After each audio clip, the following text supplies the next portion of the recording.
to the Infinity Bros podcast, the only podcast that is perfectly balanced as all things should be. I am your host tonight, Isaac Edlin, and my good friend and fellow Infinity Bro, Mark Jones, joins me tonight. How are you doing, Mark?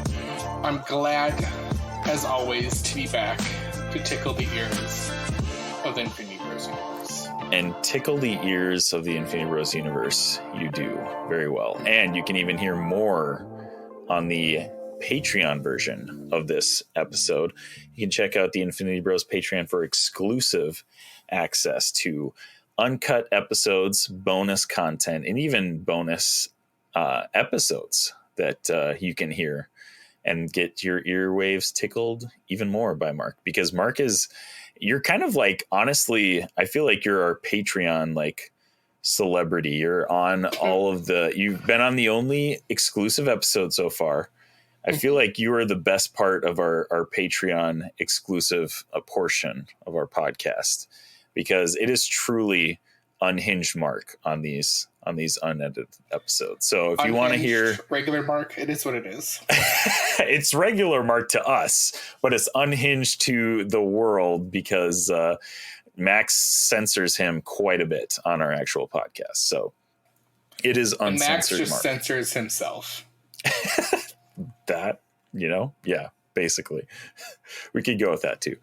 But anyways, we are here to talk about some big shows that have come out in the past week, and even one on the Patreon exclusive portion that you can hear about is the Rings of Power series that just debuted tonight.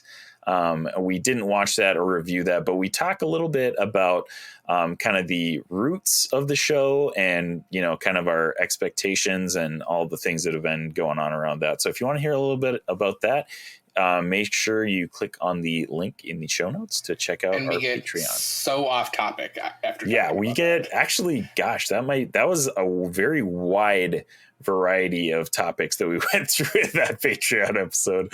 A lot of different things. We went far. It went very different than yours and Robbie's Patreon episode the other day. Very different in a good way, I think, anyways. So but yeah, if you want to hang out with us, you can also check out theinfinitybros.com. Here are our latest reviews on the Daily Snap. You can check out our podcast or previous reviews on Apple Podcasts, any other major podcast platform.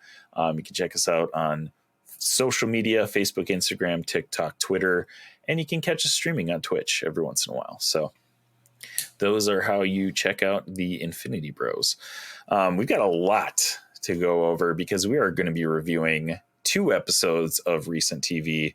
Number 1 is House of the Dragon, episode 2, and number 2 will be She-Hulk, episode 3. So, Mark, if you're cool with it, I say let's just jump right into these bad boys. Let's do it. All right. So at Mark's request and my approval and thinking it was a good idea, we're going to be talking about House of the Dragon first, but we do want to give you, the first-time listener, a little idea of how we rate things on the Infinity Bros podcast. Here on the Infinity Bros podcast, everything is ranked from a 0 to 6 point scale. 0 meaning horrible and 6 meaning absolutely excellent. If all of the Infinity Bros rank something a 6, it gets an Infinity Step. So now that you know that, Mark, you were on the episode with Robbie when you guys reviewed the first episode of House of the Dragon. So I just wanted to chat a little bit about my review. I won't give a full review, but I would say I absolutely loved that first episode. Thought it was fantastic. And honestly, when I got done watching that episode, I was like full Michael Scott. I'm ready to be heard again. Like, let's do this thing. Like, I'm ready to jump back into the world of Game of Thrones. And man, episode 2, it's got me hyped, honestly. So I would give episode 1. Man, it's hard for me not to give it a 6 out of 6, honestly. Like, there wasn't a whole lot wrong with it. Like, I think I will give it a 6 out of 6. Like, there's just not a whole lot I can say that was negative about it, honestly. So it was a great season premiere. And you guys mentioned it, that this is way more put together than episode 1 of Game of Thrones, because it's like, this is it. Like, they know they've got an audience now. Like, they're going all out.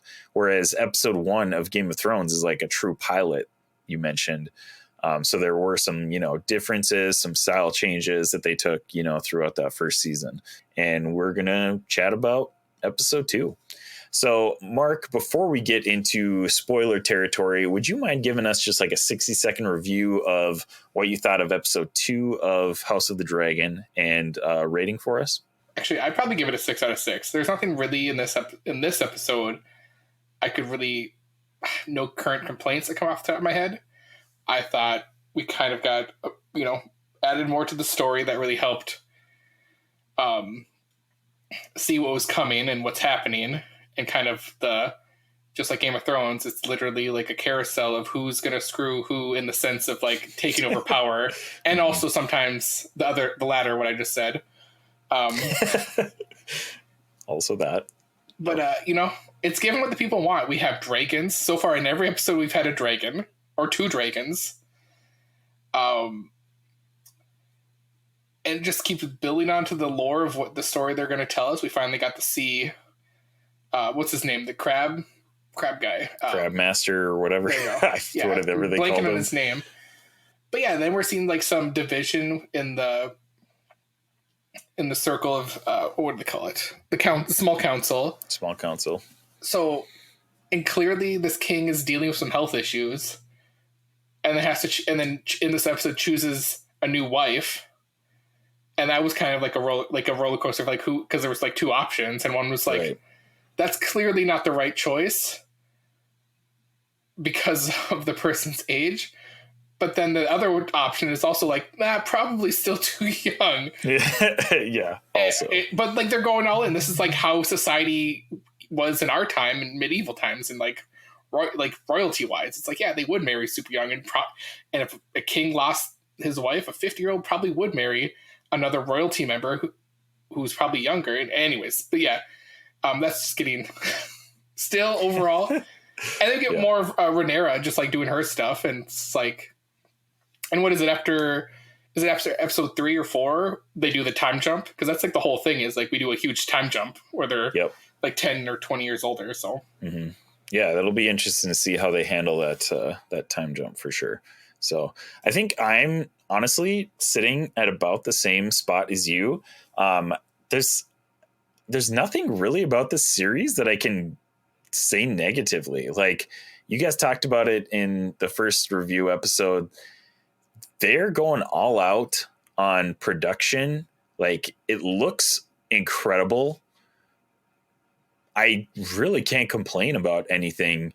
And they're really giving people what they want. They're giving people dragons. They're giving people drama that was all Game of Thrones was about. Like that's literally what kept us watching Game of Thrones, was who's going to kill who's going to screw who's going to do something to somebody else. And like it's compelling drama, well written and acted greatly. So it's like, and you get all that. It's like, yeah, it's great. Yeah. And Robbie mentioned it as well. Like, Game of Thrones was like a stepping stone for some of those actors, like to get like really mainstream popular.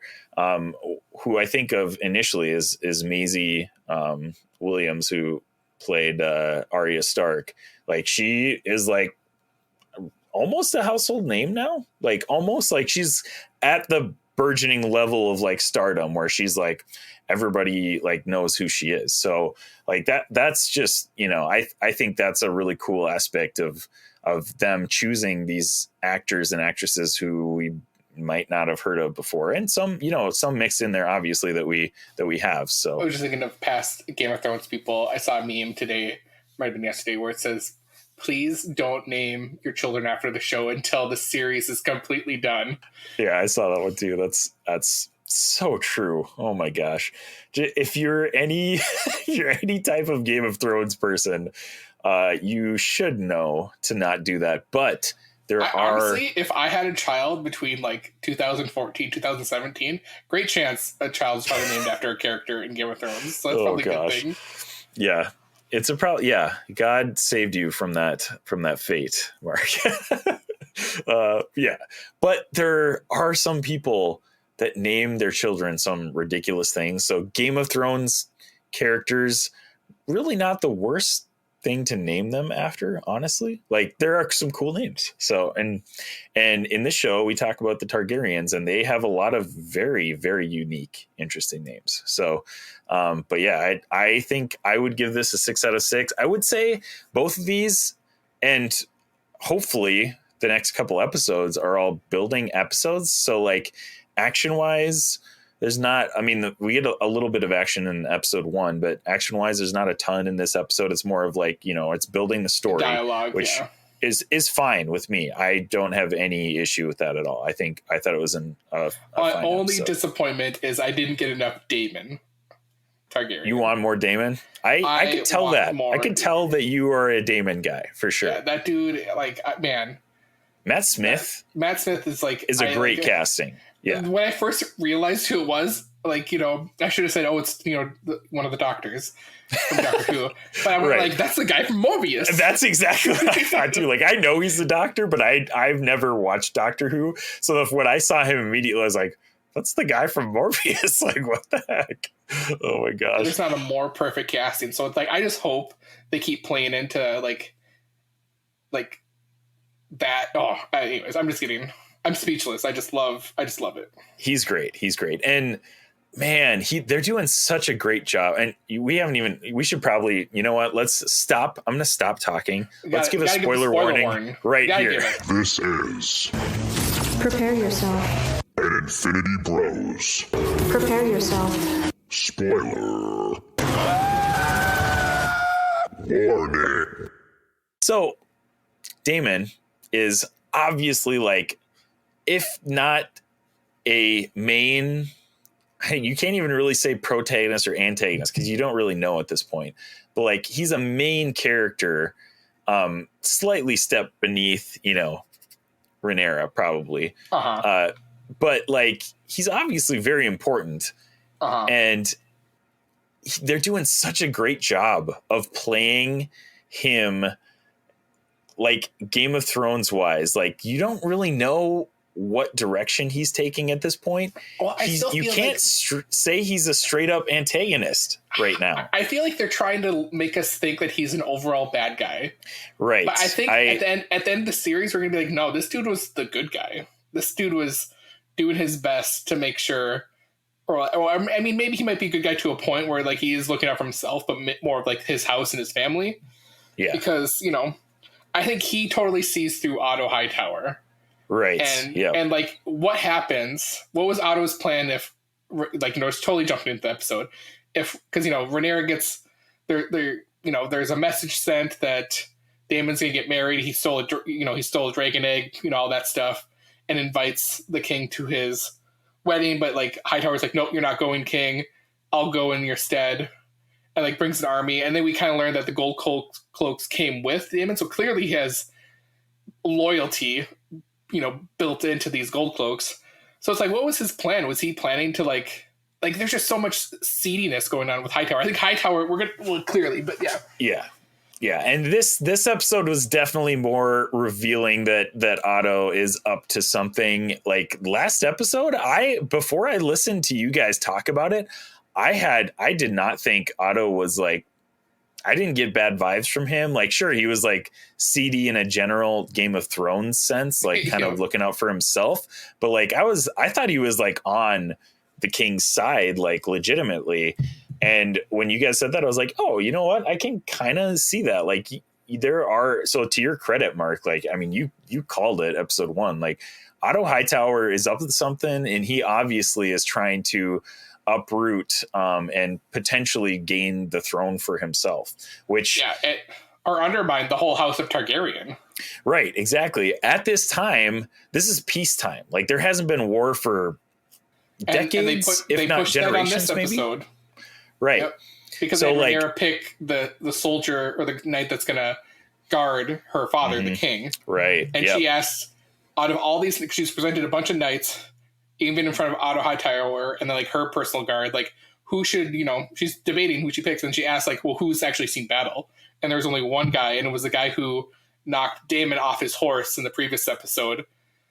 So like she chose him, and Hightower goes into the whole like, well, you should choose someone that like has like alliance to the house, which like I get, that's strategic, but clearly Rhaenyra sees and maybe has a feeling that no, my dad needs an actual like dude that's going to be able to protect him. So it'll be interesting how that plans out too. And like not being intertwined with a house potentially that is vying for the throne too. Like exactly. I'm sure she sees that, which. So no Game of Thrones for that guy. Yeah, no Game of Thrones it exactly. So, but like, yeah, Otto sees that and he's like, I've gotten in probably with these other houses. Like I could maybe convince them to be on my side were something to happen, and I could potentially, make a move at some point. But yeah, it is interesting to point out that this is like peacetime. Nobody public wise really is expecting anything to happen. I granted, this is Game of Thrones, so maybe these people are like literally anything could happen at any time, and any house could uproot one another. But you would think that with years of peacetime, people are like content and like, hey, this is just the way it is.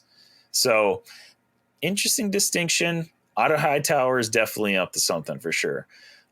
So one scene that I do want to kind of point out specifically is, so we've got Rhaenys and Corlys Velaryon. Rhaenys was, in line for the throne before it was given to Viserys. Oh no, not in line, but like the pledge to be the next ruler, right? Sure, yeah, but she was like in the list of names that they were like, all right, these people could be. I get what you're saying. Yeah, yes. Right. So she that was the whole thing. They made a claim for the throne, but they weren't necessarily in line because he had exactly. Sure. Okay. Yeah. Yeah. So they suggest that Viserys marries their daughter, who is like 12 and really weird and creepy. But anyways, like when this is happening, Rhaenyra is noticing this, and they have a conversation. Rhaenyra and Rhaenys, and Rhaenys basically is like, this is all a farce. Like they're not going to let you be queen. Like you're going to be replaced by a male at some point, because she went through that already. She was like, probably had her hopes high because she was lineage wise the closest to being, the queen, but they instead chose Viserys at that time. So like she basically is like, you're going to get screwed out of your position there. Sorry to say. Well, so she's kind of like just, warning her. So it's kind of like almost an Rhaenyra make a comment to her uncle when she goes to him, like, are you just going to kill me to take your succession? Right. Yeah. Yep. So. Yeah. Yeah. That is. Yeah. She, when she goes to get the dragon egg, which that scene is pretty epic in and of itself as well. She says something to the effect of like, all right, just kill me and claim your line or whatever. But yeah, so she knows that she's got pull right now, but she also she's like what, like 14 or 15 16, or something, 16. So she is 16, I think. She's, right? I would say she's relatively naive. So she's kind of listening to everybody say whatever around her and like kind of believing it. And not knowing at this point when to not say something. Right. Exactly. But she's still in that phase where she'll just say whatever comes to her head. I think any teenager probably would, versus like having the maturity to be like, no, this is not the right time to have. Right. This may not benefit me to say this right now. And so fast forward to Game of Thrones. Cersei becomes queen. Gosh, I don't have to rewatch that whole series to get a good grasp on the timeline again. But Cersei becomes queen, and this is like still abnormal for a queen to be ruling during the time of Game of Thrones. So this is 200 years back. It's probably set in stone that this is like, wow, this is like way crazy that they would even consider her to be a main heir for the throne. So, I mean, I think there's some significance here, and I am very intrigued to see if she at some point gains control of the Iron Throne, or this is all just her being tossed around by all the powers that be. And that's so. What are your thoughts on that? I thought about that today. It's like, did we get in the first season in Game of Thrones that Cersei was the first queen? Like That's overall a great ruler. Question. Yeah, I would have to go back. Clearly, there was other queens, but she was fully in command. Right. She was treated as the king. Right. Yeah, because that was my thought. It's like, because if that was ever mentioned, then we kind of know that never happens. But granted, there's 172 years between these, or at least between the birth of Daenerys. So there could be just like a loss of, just like of how, knowledge, basically. Just how like dragons never existed to some people, or it's like that's the folklore. So I don't know. Yeah, it's interesting, really interesting. So go back to that scene that Rhaenyra comes on Dragonback to basically save Otto Hightower and his men from Daemon. So Otto Hightower, like you mentioned it before, he's got to be trying to make a move here, right? Like I'm sure he's probably, because he knows that Daemon is the biggest threat to his power, potentially making a move on the throne, because Daemon would obviously back his brother if anything were to happen, or just try to take stuff for himself. Maybe we've learned in the last 2 episodes that Daemon has had opportunities to, like you guys mentioned in that first episode with the tournament. Like, I am totally on your side, Mark. I thought he was gonna just take down, like stab, I think it's Sir Cole was the knight that beat him. I thought he was totally gonna stab him when he was like getting his thing from, like, yeah, cut his leg, get on top of him, because he never did the shake the hand, like, really gave like a verbal and like a big motion to surrender. He gave a little head nod where it's like, okay, he gives a little head nod, but maybe no one sees it, and then he like cuts the dude's leg, gets on top of him, stabs him in the face. That's exactly what I thought was going to happen. And they shot it like that. They shot it like we just expected that as an audience. So that's another like gold star for House Dragon. And in this one too, like in this interaction, I fully expected Daemon to start fighting Otto and his dudes, but I mean, Rhaenyra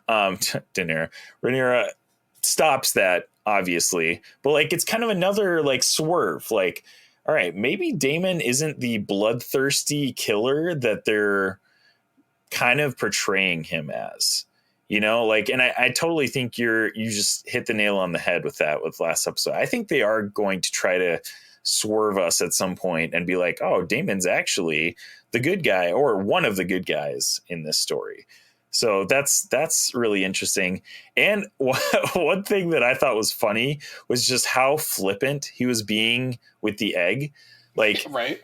One of my thoughts was like, it's a dragon egg. It's probably like unbreakable, maybe, like, and that's why he's being so flippant with it. But like, he literally chucks the egg to Rhaenyra at the end of that interaction. And I was like, that is so interesting for a dude who is living in Dragonstone, banking on dragons, to be on his side. I just was like, oh, that's interesting. He obviously knows Rhaenyra is like in with the dragons as well. So like he kind of, has that in common with her. Maybe we haven't seen him ride a dragon though. So maybe he isn't a dragon rider like Rhaenyra is. I don't know. But there was a dragon at Dragonstone. So, like, whose dragon was that? If right, not his? Exactly. You would think that it was his. Maybe it was a dragon that's just assigned to guard Dragonstone. That's another thing. I feel like the wife's been brought up, his first wife, because in this episode he's trying to marry the wife from the Vale. Myra was her name, or I forget. Yeah, but yes, the one that was from. Yeah, the one that got like assigned to him to basically like keep him out of trouble, type of thing, like keep him away from the capital.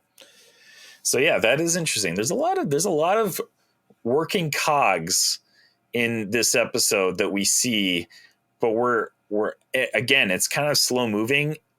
Totally fine. in my opinion. I love that we're building up to something bigger, because not everything needs to be like action 100% of the time. But we're getting dragons still. So like, hey, we get a dragon every totally episode. That keeps the 10 million of us happy. Exactly.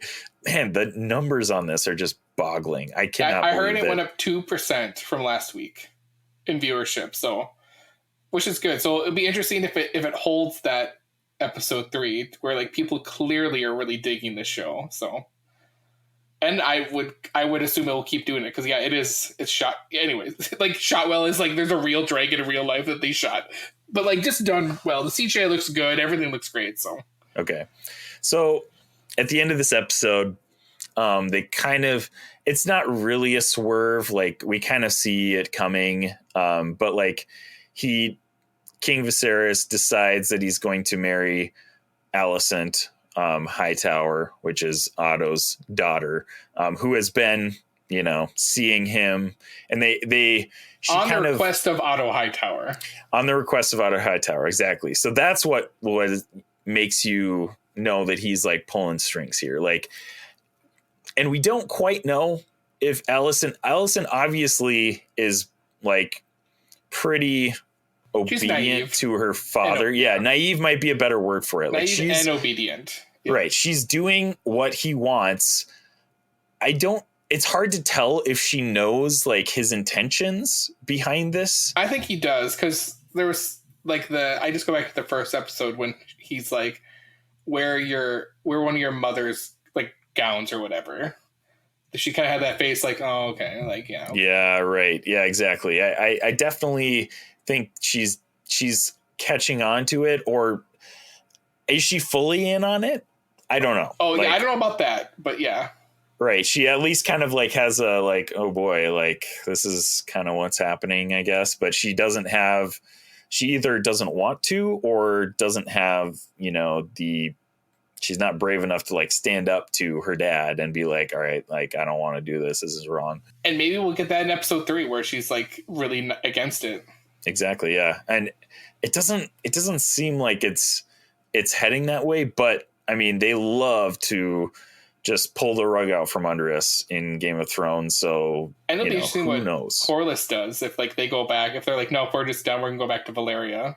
Yeah, exactly. And I mean, they've got their own issue. Corlys has his own issues with the crab feeder guy. Because that's another part where like at the end of the episode where he goes to Daemon to ask for help for this, because we get this whole scene at the end too, where like this dude is just like ravaging this shore and apparently has the ability to, he's like, can control crabs. Summon crabs. But then looks super, like whatever character we saw at the end, looks super weird and deformed. So it's like, oh, where are we going with this? So right, I know that was a very interesting like final scene that was like, because how are they going to handle this? Because Corlys has obviously been trying to get Viserys to handle this for these whole 2 episodes, but he's like, like whatever, we'll get around to it when we do. Corlys, he said in this episode, this is impacting his whole house basically, because they're making their fortune. They're one of the wealthiest houses, it's mentioned, and they are made that wealth from the shipping routes that this guy is impeding right now. So like Corlys is losing out on a bunch. And he, as the wealthiest house, I would assume that he is a pretty big part of the, 7 kingdoms or whatever, Westeros. So, I mean, they're going to have to handle this somehow. Is Corlys going to try to do it himself? Or is Viserys finally going to be like, all right. In Game of Thrones, like there's not a lot of people from like a lot of talk about Valeria besides Valyrian steel. Right. Yeah. Cause that's like, it's kind of one of those things that's like the same with the dragons where it's kind of like lost from memory almost. Like it's still there. There's remnants of things like there's still some Valyrian steel around, but nobody really talks about like Valyrian, the house of Valyrian. So yeah, interesting. And they are going into kind of a little bit of, what happened prior to this show with like, they talk about old Valyria quite a bit, and how it was this, massive empire. And I mean, King Viserys even says, like, we'll never come to the height of old Valyria, basically. So yeah, it's really interesting. I love that they're going deep diving into the lore of this like world. And so that this is based on a book. Have you read this book, Mark? The House of the Dragon? Haven't, but it is an Audible book I have. So okay, you're planning on. I think I probably need to get around to reading both Song of Fire and Ice and this, because like the more I get into the lore of this, I mean, George R.R. Martin does a fantastic job of world building. Like, dude obviously has a vision, even if he doesn't have the drive to finish his book series. I've now come to the conclusion that he didn't finish that because he was involved, after talking with Robbie more about it, that he wasn't involved with the last season with producing it. Yeah. And it was just out of like the whole loop of it, where he's like, I'm going to wait until people forget or it really dies down before he releases that. I'm guessing that's probably not a terrible idea, because like people were very, very upset by the last season. Because people, I would say probably a good chunk of people would still think like, oh, they're going to associate how that book ends with the show and not realize that like after season, the like second to last season was kind of the ending of his stories, and the last two seasons of Game of Thrones were these writers who clearly needed his stories to actually tell a story. So yeah, right. So yeah, I think that's interesting, and I'm intrigued as to how much lore George R.R. Martin has built in this world, and I think from what I've seen in the show, both this and Game of Thrones, it looks incredible. So I'm definitely more intrigued to kind of dig into that a little bit for sure. So I think they're doing a fantastic job. And sure, it hasn't been like this mind blowing. I haven't been like, this is the best show I've ever watched in my entire life type of thing. But I think they're going to build up to something pretty awesome by the end of this. So one more question.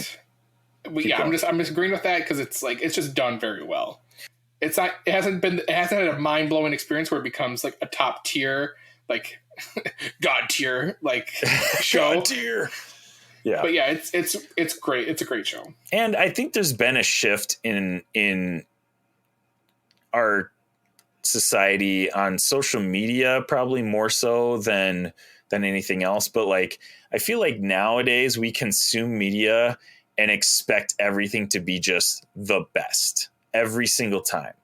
And when it's not, so many people automatically go to, it's not good. It's a bad show. It's not exactly how I thought it would be, so it's bad. Exactly. So like, I mean, the people, I think the big thing started with like maybe even back during the prequel area, honestly, of Star Wars. Like, there were so many people. I can speak to the sequel series more so because I was like an active presence online during the sequel series, but like, people tear that thing apart. And sure, they're not the best movies in the world, but it's Star Wars and they were fun movies. Like, I don't understand why every single person on the internet all of a sudden thinks they're a movie critic and needs to critique every single thing about every movie to the point of not enjoying it anymore. Like, you can still get enjoyment out of stuff that's not perfect. And people who don't like things have the loudest voice on the internet. So that's true. Yeah, that's really how it is. So, okay, one more question before we kind of move on to She-Hulk here. Do you have a very, very, very early prediction as to who is going to be sitting on the Iron Throne at the end of this series? See, like, my mind wants to say, well, it's a Targaryen, because a Targaryen is who's murdered because of Jaime in Game of Thrones. So I would just, like, my mind was like, oh, I assume Targaryen will rule for 172 years, which could still happen. But like, right now, my money, when the show is done, I'm just going to say season. I'm going to go back. I'm going to say the season's done.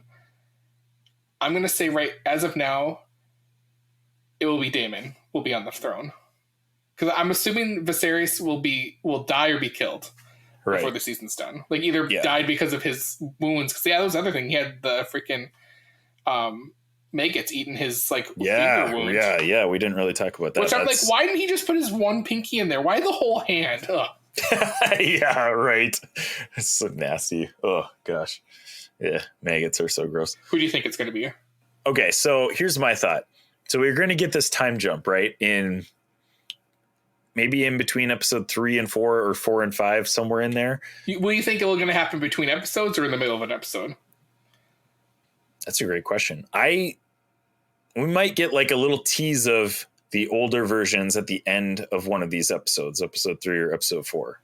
And my prediction was at the end of the season, not in the middle of the season. Right. Yeah. Okay. Yep. That's a fair point to make. I think somebody else is going to get a hold of the throne before the time jump. We're going to move 10, 15, 20 years, whatever it is, years in the future. And that person is still going to be, or that line or whatever is still going to be on the throne. And at this point, it seems like it's going to be Otto Hightower, because I think they're setting him up to be obviously like the villain or the bad guy.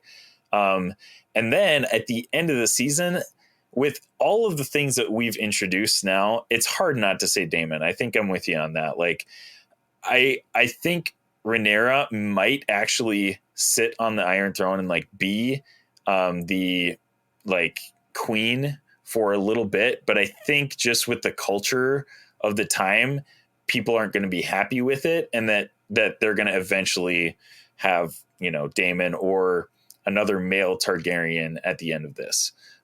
Daemon is obviously the most likely at this point, because we don't have any other male Targaryens that like you're right. Viserys is probably going to die in that time jump, I bet. Or even before that. He might die before that. Yeah. Maybe they assassinate him and that's how Otto takes the throne. I don't know. But yeah, I think I'm on the same track with you.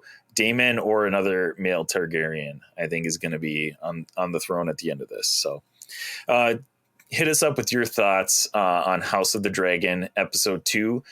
You can join the Infinity Bros universe on Discord, or you can shoot us an email at infinitybrospodcast@gmail.com. All right, Mark, are you ready to jump into She-Hulk episode 3? Ready. All right, let's do it. Look, I get it. You're lazy. And coffee from the grocery store is just as good as ordering from somewhere like Mini World's Tavern, right? Wrong! That's dumb, and you should feel so dumb for thinking that. Does your local grocery store donate a portion of their proceeds to charity? Actually, if they do that, that is kind of awesome. But we guarantee that Mini World's Tavern does that. Besides, it's not like your grocery store provides an amazing monthly blend with added RPG-themed bonuses. That's a limited edition Mini World's Tavern exclusive, baby. They are the online coffee brand that's perfect for game night. Guys, I should know. Before every podcast and every time I go live on Twitch, I fill an entire bathtub full of Great Old One, and I do my best Lord Harkonnen impression. Guys, grab a bag for yourself right now. Go to www.miniworldsTavern.com/theinfinitybros, all one word. And guess what? You're going to save yourself 10% at checkout. Let's go ahead and give your, again, quick thoughts on She-Hulk episode 3 and a rating just right off the bat. I don't think I've laughed more during watching a series like the first 3 episodes than any other Marvel movie or show or movie. It's just been good. It's been a fun time. It's not top notch like WandaVision. Looks at Max. Max is just fuming right now that you just mentioned WandaVision. He doesn't even know that he's not even listening to the podcast. He just this moment, just somebody mentioned it and you just sense it. He's just sense it furious. I don't know if I still struggle. Is the CGI just not up to snuff, or is it just totally different seeing She-Hulk as a green giant woman, but fully clothed all the time. I'm not saying she has to be nude, but you see Hulk and he's he just has shorts on, so you get more of him. So it's okay, yeah, so it's how the Hulk, and that's what the Hulk looks like. So that's just more in our brain because the Hulk's just been thrown on the screen more than She-Hulk has in our past growing up. Right. Well, I mean, hey, but I still love it. Give my rating 5.5 out of 6. Like I loved the episode. I loved what they did. I'm all behind the Abomination and Blansky. Like literally, my whole mind was like changed last episode when they're like, that dude's right. It wasn't his fault. He was hired by the government to hunt down Hulk, given some experimental drug. This is his job without any supervision or any warning what it might be. Just given it, and then like becomes the Abomination and destroys a lot of stuff. And who gets blamed? Who gets solely blamed for it? Him. No responsibility taken by General Ross. The government. Right. He was the fall guy. Yeah, and clearly he's going to become a Thunderbolt, so that'll be another thing. And then Wong being involved in this episode, and like her breaking the fourth wall about Wong cameo, but you know. Oh my gosh. It was great. It's so fun. And I know I watched it with my beautiful wife Kelly, and she is still hung up on. And no, I would support this belief. They made her like she's very like. Why did they make her look so different and so busty, and like totally sexualize her versus like toning that down? And like she said, this would be like a perfect show for me. But like she said, when she hulks, that's what ruins it for her. And I get it. I think that's a valid criticism, but I think they're doing that on purpose. Honestly, man, why do I keep making up words for the podcast? I'm sure Disney execs said sex sells, and that's what they're gonna push. So I don't even think it's you're right. That's part of it.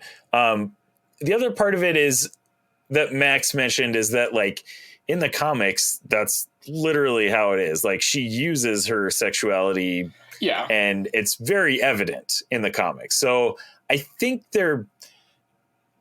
it's naive to say that's the only reason they're doing it is for comic accuracy. Like obviously they're doing it for, not making her more muscular too. Cause like in the comics, she's also yes to what you're saying, but also a lot more muscular, not like right. toned. And that's also a fair criticism, I think. So, but anyways, I think that's my 2 cents on it. Is it wrong? Is it bad?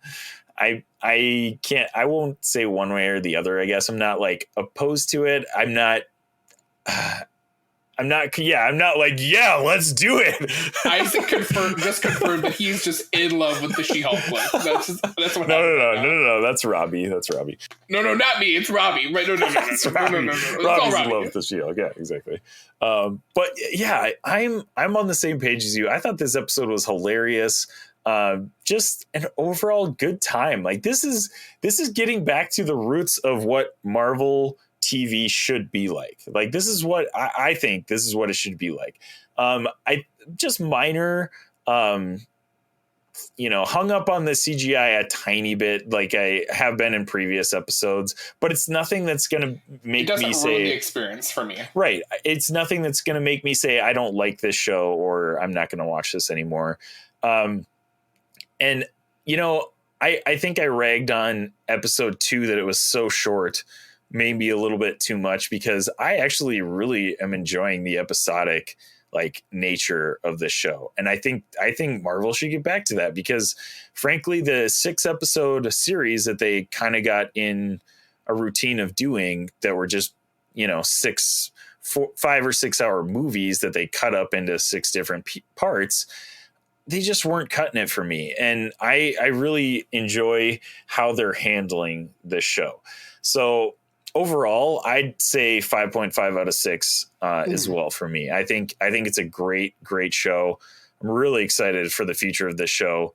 And they're just honestly getting started. Like I think this show is just it's a like kind of, I don't know, slap in the face is the right word, but it's like Marvel laughing in the face to everybody who is mad at them for not being good enough cinema. Like this is Marvel having fun. Like, and you can almost say that about phase 4 in general. Like they've been experimenting. This is the fun phase. This is where we're figuring This is the fun phase. Exactly. We're trying to figure out who we are as a person. One part in phase 4 specifically that I was drawn back to. So obviously, okay, so we're getting into spoilers for She-Hulk. If you haven't watched it, go and watch it. We already gave you the spoiler warning 30 minutes ago. It's already ago. there. So the post-credit scene, we get She-Hulk twerking with oh my gosh, it was hilarious. And I know there's people on the internet that are like, oh, this is so dumb, dumbest post-credit scene ever, I hate this. Marvel, what has Marvel become? Remember when post-credit scenes like meant something? When they meant something, oh my gosh. But that just brought me back to Doctor Strange Multiverse of Madness, when they did the post-credit scene of Bruce Campbell finally stopping hitting himself. Like that, I thought that was hilarious. Like, come on, like that's just funny. That's just funny stuff. Or was it the first Spider-Man movie where they did like those Captain America like inform like videos where it's just like he does this thing, pulls up, he's like, did you expect something more? Like, you know, they've been doing it for a while. Yeah, exactly. Like, they're just messing with these people who are trying to dunk on them at this point. And I love that. I think Marvel, do your thing, Marvel. Like, if you want to be funny, do it. If you want to And they were pretty meta when they did, thinking about that, when they, like, did the list of, like, when I'm blanking what part it was, but there was, like, a scene where one of the guys, they're, like, doing, I'm sorry, I can't even collect my thoughts right now.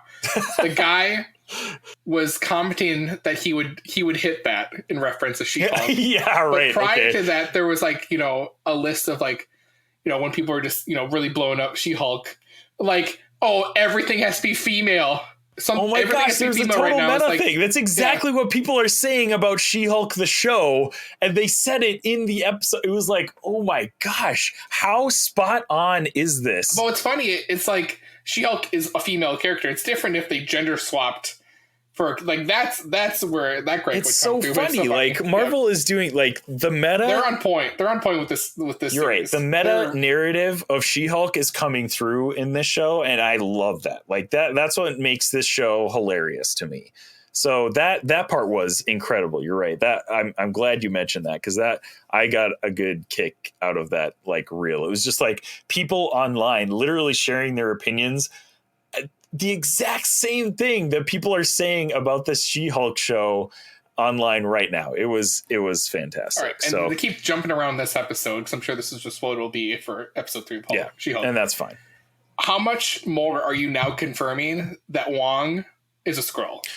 Dude, I was going to bring that up later. When he made the comment about, oh, you know, we're doing the fights, when they're referring to like him fighting Abomination and Shang-Chi, that like, oh, I needed to up my sorcery powers. I know. This dude is a Skrull, and Doctor Strange doesn't even see it as Doctor Strange a Skrull. Like, so maybe I looked at my before Kelly. I'm like, if he's not a Skrull, then he was so goofy in this episode, so and that's exactly what I thought. I was like, oh my! And we've mentioned it on previous episodes of the Infinity Wars podcast. I also wouldn't be surprised if we find out Blansky is also a Skrull. Maybe. And that would maybe explain why his ears look different, because maybe he didn't see him fully formed and just saw. Maybe. Yeah, I don't know. Yeah, could be. I don't know. Who knows? But anyways, like that would totally explain how he's been acting just kind of like goofy in this show and even in Doctor Strange a little bit, honestly. Like I know Max rags on how he hates Wong's portrayal in Multiverse of Madness. I think. And he's right. Like, yeah, if you're not in the mindset that Wong might be a Skrull, yeah, it would be kind of sucks. Right. So it's like, it'll be interesting to make that pay off. Even with Hulk, if we find out Hulk is, you know, we get World War Hulk back or you know, Crazy Hulk, whatever. Right. But I was also thinking like, oh, so it's like, oh yeah, she'll just ask Hulk to get information about the Sorcerer. And I'm like, oh yeah, they already did that last episode. The show is that Hulk's no longer on planet, so she can't reference Bruce on anything related to superheroes. Right. Like, just, they're doing an incredible job with this show. And with Daredevil coming up, with, you know, how much will you lose your mind? How much mind will you lose when Daredevil shows up? My mind will be completely lost when Daredevil shows up in the show. Do you think they're going to make, if they're bringing Daredevil and all that crew back, are they going to make She-Hulk a ground level adventure? Or let's fight Kang in space or Quantum Realm Avenger? I think she's going to have a very unique status in the MCU after this show, because she's almost kind of corporate street level if that makes sense. Like she's going to be corporate dealing Avenger. She's going to be battle, dealing with, and she's going to have fight for small businesses. She'll have to be an Avenger at some point, because like eventually it's going to come down to what it always will be, is that the Avengers and everybody on the face of the planet has to fight this. Avengers assemble. We'll all try again. They'll have to fight this cosmic level threat that's going to destroy the world. Blah blah blah blah blah. Or Earth level threat. It could still be an Earth level threat. Sure. It could be Earth level threat. But anyways, it's going to come down to that. So it will just be Earth level, because he only cares about what's happening with those people. So, but I'll leave my words if it's a cosmic thing. I think there's going to be an aspect of cosmic to it, because you don't mention incursions without it being. I mean, you're right. Again, you're right. The incursions are more relative to, like, sure, they're whole universes that are on top of each other or whatever, but also they're more concerned. Any of the people involved in incursions are concerned about their world colliding with the other world. It's not like necessarily, hey, save the universe, because the universe is going to be, so, but there is an aspect of like incursions that are like, okay, this is more than just like this Earth, what's happening right now. So there's a little aspect of cosmic to it, but I think especially with Daredevil coming down the line, street level, and with Spider-Man, like now being a no name again, anonymous, there's going to be a focus on street level in this next phase of the MCU. And I'm 100% down for that. Like seeing Daredevil and Spider-Man be faces of the MCU again. Could you imagine if a lot of Born Again is like Daredevil and Spider-Man teaming up? Or like that's the whole concept of Daredevil, is Daredevil teaming up with like Spider-Man, teaming up with Punisher, teaming up with Elektra, teaming up with Power Man or Power. We've already gotten big time rumors and these are big time rumors because they've been leaked by. That's what I was just gonna. They've been leaked by pretty proficient leaker accounts on Twitter. So they're not like official statements by anybody, but they're probably right 99% of the time. They're probably ran by someone paid by Disney. That's what I always think with like the ones I know what you're talking about. Like the ones that are like, it just seems weird that these are always leaked from this site. And it's just some random no-name account. Yeah. Right. Yeah. So anyways, from those accounts, Luke Cage, Jessica Jones, and the Punisher are all going to be and not the Immortal Daredevil Born Again. That hasn't come up, and that doesn't surprise me because nobody liked that show. So because Hulk will become the Immortal Iron Fist. Hulk will become. Oh my gosh! Could you imagine if they did that? I think people would love it. It'd be awesome. I think that would be hilarious. But Max mentioned that Shang-Chi was going to be the Immortal Iron Fist, and I was like, so he's going to have the Immortal Iron Fist and the 10 Rings of Power? Like that? That's pretty legit. In all fairness, they muted the 10 Rings powers. Sure. So if those are the actual 10 rings that were going to be like given, not like rings on your hands, where like it actually gave you like cosmic powers, I would say I'm all for it, because then it's it's just they seem more of like an energy gathering weapon versus like an altering weapon. Right, exactly. So okay, I could roll with that. But Shang-Chi would be like the perfect character for that, because obviously like he knows the whole mythos and he's the best at kung fu probably in the MCU. So just how it goes. But anyways, like She-Hulk, great episode. One part in particular that I thought was hilarious, they're just going with the goofy vibe, and I absolutely love it. Like the shape-shifting elf, like Asgardian elf. That was a main part of this episode. That basically catfished a dude. And she's like, do you think, because who was the singer again that they it was Megan Thee Stallion. There you go. And she's like, you really think Megan Thee Stallion's driving Passat or something like that? Yeah. And Megan Thee Stallion is in the courtroom like, yeah, all right, let's go. Yeah. Like just yelling stuff out, like just it was so goofy, but it was so funny. I could not like laugh. It works. Yeah, it's so funny. The like I thought it was kind of like, oh, this is kind of a weird vibe until the Asgardian elf lady went up and started impersonating the judge and like rapping the gavel. After that, I was like, okay, this is hilarious. Like this is funny. I don't care what you say. That's really funny. But yeah, I definitely could see a lot of people being like, oh, this is classic Marvel. Too silly. It's too funny. Oh my gosh. Why can't it be serious? Why couldn't the elf have tried to murder him? This is the meta of the show, guys. Like, She-Hulk is a funny character. It's supposed to be this on is the just nose. how it's going to go. Okay, so get used to it or stop watching. Like, nobody's forcing you to watch these episodes, guys. Like, but Isaac, believe remember it or what not, I said before. People, just like I said in the Patreon, that's where I said it. People need to complain about stuff, so they need to go watch it so they can go complain because that's their identity. So, yeah, that's what it's come down to. It's either you're MCU shill and you love every single thing that they do, or you're somebody who hates everything that Marvel does at this point. So there's like no in between. Like it's a mega conglomerate that needs to come down. They're just rooting superheroes for everybody. Just there's no in between. No, it's it's like, not the nose. I gotta interrupt and be on my phone. I know we talked about the Patreon how it can't be on the phone. Max has shared in our group chat a meme of the dominoes where it's usually something very serious at the beginning, and the back it's like not as serious, where it's Tony Stark gets kidnapped by terrorists. The little domino, the big domino on the back says She-Hulk backing that thing up. Tony Stark had to walk so She-Hulk could run. So She-Hulk could run. Exactly.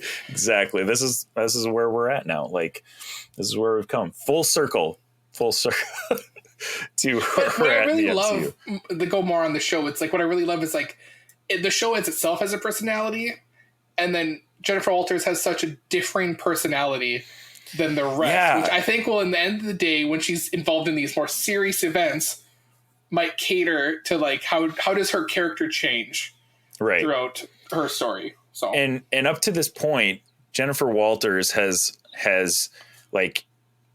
allowed her lawyer self to be her personality. Like that's who she is up to this point.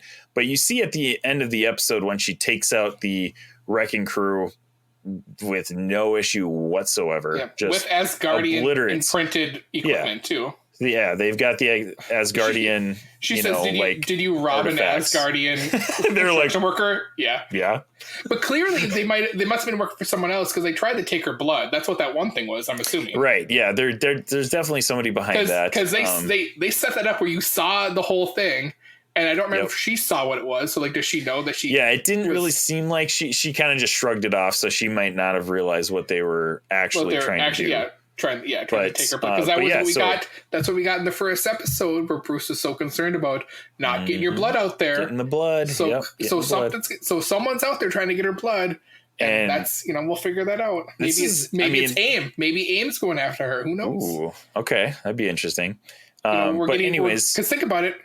To get off a little in the weeds, if we're getting AIM and Ant-Man, we might, or at least MODOK, we might need to get a little AIM teaser before that MODOK happens. Yeah, exactly. We don't need MODOK, just AIM. Because then we know what happens. Then it's a teaser enough. Exactly. Yep. And I'm fine with that. Like, I don't know. We kind of complained a little bit in Phase 4 that none of these shows were connecting.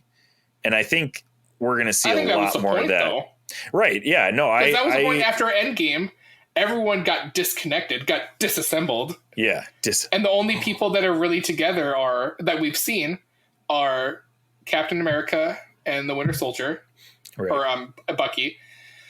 And at least we know Hulk, Wong, and Captain Marvel have been talking, and now have Shang-Chi involved. So there's that's kind of loose connections, right? But nothing. Nothing interconnecting the big masses where you guys this is just setting up that no one is talking to each other and something big's going to come up that's going to surprise everybody. And then there's got to be a moment like, what's his face? The gold guy. he's going to be in Guardians of the Galaxy 3. Yeah, Adam Warlock. Warlock will, maybe they'll do what he did in the comics for the Infinity Gems. Yeah. To get everyone together. That's what his role will be in this phase, is to get everyone together to fight something cosmically, as Isaac says. I love getting into the weeds with you, Mark. There it is. I love it. Went from She-Hulk to AIM to MODOK to what's going to happen to Adam Warlock. Yeah. Oh, man. Can't wait. She-Hulk just bringing out the best in Mark Jones on the Infinity Bros podcast. And then we also got the trial for Blonsky. That's another thing in this episode. Yeah, trial for Blonsky. And by the way, a followers of Pen Pals. The Pen Pals. Oh my gosh. When he said that, oh my gosh. We're going to financially support him on his farm.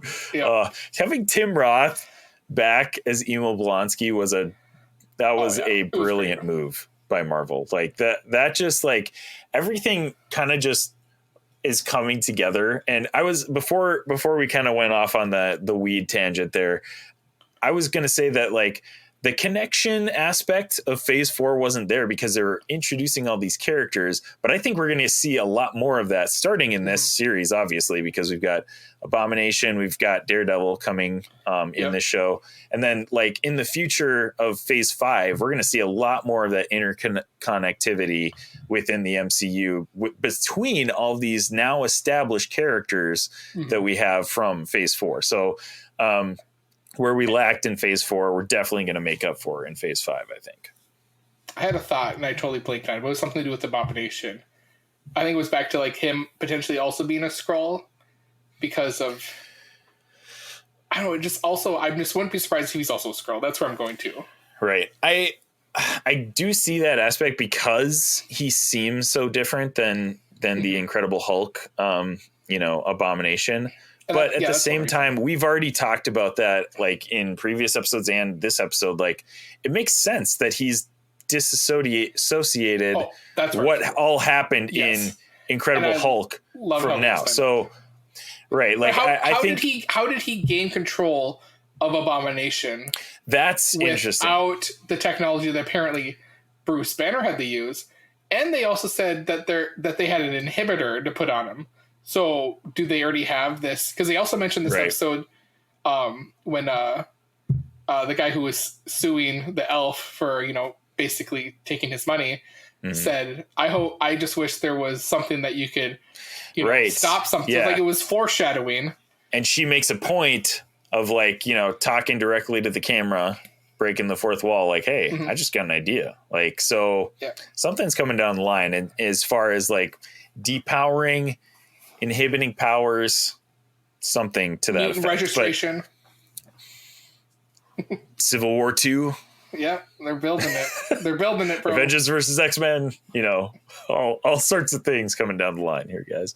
But yeah, I also would be fine with him not being a Skrull, and that's just like how he is now. So, in all fairness, after 8 years, he could have. Right. Maybe it's like those ears like the ear things are what people talk about. It's like, well, that could have like just been something that eventually just happened. Yeah. Well, time. Yeah. And we see the first appearance of Abomination in the Incredible Hulk. So like, yeah, maybe he mutated or evolved somehow. Still growing or something. Yeah. Right. And speaking to that. So obviously everybody knows the Hulk like mythos is like, when he initially starts out, like he becomes the Hulk and he doesn't remember anything that happens as the Hulk when he goes back to Bruce Banner. In the Incredible Hulk, we see Abomination be completely coherent when he becomes Abomination. Like he knows what's happening. He knows what he's doing. He's not like completely out of it like the Hulk is. Like the Hulk doesn't take over. Abomination doesn't take over. It's still Emo Blonsky. Yeah. But at that time, he was like kind of, you could kind of say he was hell bent on like completing his mission in the Incredible Hulk. That's like, what he was getting paid to do. He was getting paid to do that. Also, he went way overboard, way above and beyond. Exactly. So, but he retains that consciousness as Abomination. So that kind of like That I think that even is a nice little callback to, when he becomes the Abomination in She-Hulk is a callback to how he stays conscious as Abomination in the Incredible Hulk. Maybe that's just a coincidence, but I thought that was kind of an interesting parallel. So, but yeah, I thought this episode was incredible, hilarious. I can't wait for more of this show. Honestly, I'm really, really digging. It's gonna be sad when all 9 episodes are done. Yeah, dude. And see, that's one of the biggest complaint that I've had in a lot of these episodes or a lot of these series, the Disney Plus series, is they try to cram this storyline into these just tight windows, and they're not telling the story as well as they could be because they're trying to like rush things, it seems like. And so far they're not doing that in this series. So I hope that continues. We get an extra 3 episodes to tell that story. Shorter episodes a little bit, but again, I'm enjoying the episodic nature of the show. But I think they're going to be able to wrap this one up a little cleaner than they have some of these other Marvel series. And we'll be just like weeks away from Wakanda Forever. So yeah, dude, they're doing us solid by not making us wait long for the next Marvel thing. Oh my gosh, I'm so pumped for Wakanda Forever. That's going to be wild. And next week, Thor: Love and Thunder will come on Disney Plus. So yeah, a lot of big things coming down the pipeline here in the Infinity Bros podcast. Also, we're going to probably be doing some Rings of Power review episodes, maybe a solo premiere episode. We'll see what the schedule looks like coming up. But yeah, like I said, big things. If you guys want to tell us, we'll have to go back thoughts. to 3-hour podcast and we do the top of all the yeah, content for real. back out. Oh my gosh, Scott will be so mad at us. He's like, I can't do this, guys. I can't listen to 3 hours. It's too long. Oh man, you got a whole week. Just break it up, Scott. We'll put chapters out there for you. How's that sound? Anyways, if you want to tell us your thoughts on She-Hulk episode 3, you can join the Infinity Bros Discord and have a conversation there. Email us at infinitybros@gmail, infinitybrospodcast@gmail.com, or you can check us out on social media to tell us what you think. So, Mark, thanks so much for joining me today. It has been a fun time hanging out with you. I'm glad I was here today to be with you, and I hope we do it again sometime. I had a fun time. Oh, just gave me butterflies there. Oh, it's fun hanging out with you, Mark. We might have to do this again sometime. All right, until the next date of Mark and Isaac on the until Infinity next Bros. week on the Infinity Bros podcast. Oh, I love it. And thank you, Infinity Bros Universe. Wherever you're listening, however you're listening, thank you so much for making us a part of your day. We love you 3000. Make sure you have a great night, day, weekend, wherever you're at right now. We love you 3000. Bye. Thanks for tuning in to the Infinity Bros podcast. You can find the Infinity Bros on Facebook, Instagram, and Twitter at the Infinity Bros. Feel free to send listener feedback via email at infinitybrospodcast@gmail.com.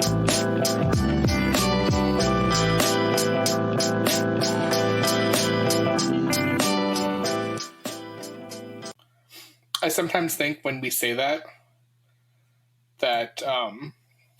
I just imagine it's 20 years from now someone is listening to our podcast and they're like in a bunker because there's some zombie apocalypse going on. But they just happen to have, for some reason, wherever they are, have like a bunch of like someone recorded on a phone they found. Like they actually have like an MP3 with the physical, like an MP3 player, like not even a name brand one, just like a generic MP3 player with actual MP3 files of the Infinity Bros podcast for some reason. Someone was like, and it's like in someone's bunker. It's like, I'm going to be listening to this stuff.